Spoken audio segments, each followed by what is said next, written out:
ठाण्यातील तीनत नाका परिसरात काहीच वेळापूर्वी या ठिकाणी मेट्रोचं काम सुरू आहे आणि त्या ठिकाणी एक कामगार याच ट्रकवर काम करत होता आणि इथे मेट्रोचं कामचं हे सिलिंगचं छतचं काम सुरू आहे आणि त्याचवेळी सेफ्टी न भेटल्यामुळे तो 20 ते 30 फुटावर तो उंचीवर होता आणि तिथूनच तो या खाली पडला आहे। या ठिकाणी जर पाहिलं हा ट्रक चालक आहे, इथे मोठ्या प्रमाणात पोलीस बंदोबस्त आता लावला गेलेला आहे आणि या ठिकाणी आपल्यासोबत काही मनसेचे पदाधिकारी आहे। दादा काय सांगाल किती वाजता ही घटना घडली आणि काय झालं होतं नेमकं? साधारण 1 तासापूर्वी इथे घटना घडली। तो कामगार इथे रोपवे लावून काम करत होता, त्याच्या जोडीला एक जण होता, पण इथे दुसरं त्यांचं सुपरविजन करणारं कोणी नव्हतं की त्यांना मार्गदर्शन करणार की बाबा तुम्ही सेफ्टी बेल्ट नीट लावला आहे की नाही आहे। या 5 किलोमीटरमध्ये एकही ॲम्ब्युलन्स नाही आहे मेट्रोची। तो कामगार खाली पडून जवळपास पाऊण तास तडफडत होता आणि त्यावेळेला जेव्हा त्या अधिकाऱ्यांना आतमध्ये कळलं कंटेनरमध्ये, ते सगळे कंटेनर सोडून पळून गेले। मग याची जबाबदारी त्यांनी घ्यायला पाहिजे होती। त्यांनी वेळेत जर त्याला उचललं असतं सोबतच्या कामगारांनी तर आज त्या व्यक्तीचा जीव वाचला असता। तर कुठेतरी मेट्रोचं काम आता जलद गतीने सुरुवात होतं आहे आणि त्यातच ही दुसरी का तिसरी घटना आहे ठाण्यामध्ये। ही दुसरी तिसरी घटना नाही, जवळपास 5वी घटना आहे। याच्यापूर्वी छोट्या मोठ्या घटना झाल्या, तर एक बाई कचरा विचारणारी मेली, एक सळई पडली होती, तो वाहन चालक वाचला। आज हा जवळपास 5वा मृत्यू आहे मेट्रोने घेतलेला आहे। मेट्रोचं काम जलद गतीने व्हावं ही चांगली गोष्ट आहे, पण ते काम होताना ते सुस्थितीत कसं होईल, त्याचं नियोजन कसं होईल, त्याचं सुपरविजन कुठल्या प्रकारे होईल।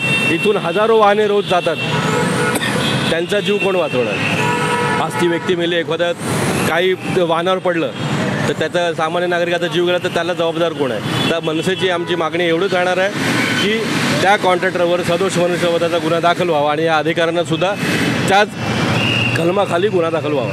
अशाच प्रकारे आपण जर पाहिलं की 20 ते 30 फुटावर मेट्रोचं काम करणारा जो व्यक्ती आहे, जो कामगार आहे, त्याला वेळेवर सेफ्टी मिळाली नाही आणि त्याचमुळे या ठिकाणी जर पाहिलं की मोठ्या प्रमाणात वाहतूक कोंडी होत असते आणि त्याच अनुषंगाने मेट्रोचे काम ठाण्यामध्ये जलद गतीने सुरू आहे। काम करताना एक व्यक्ती होता, तो पडल्यावर, तर त्यानुसार मी आलो इथं, तर बघितलं तर तो त्याच्यामध्ये जीव होता, अर्धा तास ते जीव चालत होती, पण बॉडीला मी हात लावायला आलो पण कोण उचलायलाच मागत नाही, माणसं पळून गेले। त्यानंतर मी तिथं फोन लावलं तर मॅडम बोलली मी पाठवते म्हणून, तर पोलीस लोक आले तर परत ते जीव गेलेली। बाकी पब्लिक आम्ही लोकांनी साईडला केली त्याची बॉडी। अजून ॲम्ब्युलन्स यायला 1 तास लागला आणि इथं बाजूलाच प्रायव्हेट हॉस्पिटल आहे, त्याचा जीव वाचला असता जर इथले जे कामगार वाचवण्यासाठी जर जो आला असता ना, तिथले जो मेन असतात सुपरवायझर म्हणा, लेबर कॉन्ट्रॅक्टर म्हणा, तर ते लोक घेऊन गेले असते इथं बाजूलाच, पण एक पावणे 10 मिनटासाठी कोण आले नाही म्हणून तो तिकडा जीव सोडला। कुठे सेफ्टी बेल्ट होती का? सेफ्टिक बेल्ट होती, त्याला सेफ्टिक बेल्ट होती। आता वरती तर मी काय कॅमेरा लावायला होतो नाही, पण आता त्याची मरण होती काय होती त्याच्यामध्ये त्याची चुकी आहे का इथं जो एवढा मोठा काम घेतला आहे त्याची चुकी आहे का कोणाची चुकी आहे समजत नाही, कारण प्रत्येक दिवस असा कोण ना कोण मरतोच। मेन म्हणजे एवढ्या मोठ्या गाड्या चालत आहेत, पण एक साधा रस्त्यावर पडलेला माणसाला बघायला कोणाकडे टाईम नाही। प्रत्येकजण आपल्या आपल्या कामाच्या घाईमध्ये, प्रत्येकजणाला आपली पडली आहे, पण एवढंच आहे कोण पैसा छातीवर घेऊन जाणार नाही, माझं तर हेच म्हणणं आहे, म्हणून मी धावून आलो।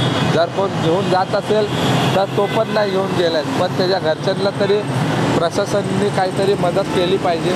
आता आपल्याकडून तर मदत होणार नाही, जेवढी व्हायची होती तेवढी आम्ही केली। ओके, ठीक आहे, धन्यवाद। कामगार होता, इथे काम करत होता, काम पडलं असताना खाली पडलेला आहे, जखमी झाल्याला त्याला हॉस्पिटलला पोहोचवलेलं आहे, पुढे तपास करून कारवाई करून 1 तासापूर्वी या ठिकाणी एका कामगाराचा 20 ते 30 फुटावरच्या उंचीवरून त्याचा मृत्यू झालेला आहे। व्हिडिओ जर्नलिस्ट विनय राजभरसह हितेश पांचाळ, ABP माझा, ठाणे। ABP माझा, उघडा डोळे बघा नीट।